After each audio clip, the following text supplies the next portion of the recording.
So my journey today starts from Ongata Rongai to Nairobi, then from Nairobi CBD to Naivasha. So I took a boda to a bus stop around Clean Shelf Supermarket. Then shoo to town. After lighting from Ongata Rongai bus, we walk for few meters to a place called OTC through Ronald Ngala Street. OTC is where buses heading to Naivasha always parks. While on the same street, I meet with the famous Ronald Ngala, the former politician's portrait. I decided to take a selfie with it as I proceed with my journey. Now here is my ticket to Naivasha and I'm already on board. Naivasha, here I come.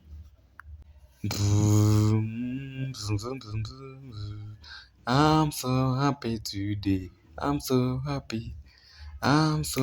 Now along the Nairobi-Nakuru highway, which is the same road that takes me to Naivasha, there's a beautiful view of Longonot Mountain, the famous Longonot Mountain. Here it is. What a beautiful view. Now the journey continues. I'm so happy. Almost there. I'm so happy. I'm so happy today. Then boom, Naivasha. What a beautiful moment. Finally, I'm here, Naivasha. So we went to the stage, the bus stop, and I lighted and said thank you to Jar.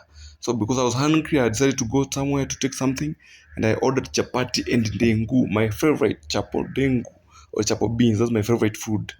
That's what I requested. Yeah, I decided to eat that. Delicious, delicious, delicious. Thank you so much, guys. Keep on subscribing to my YouTube channel, Billionaire Odu. Support me, love me, comment, share. Allah, I love you so much.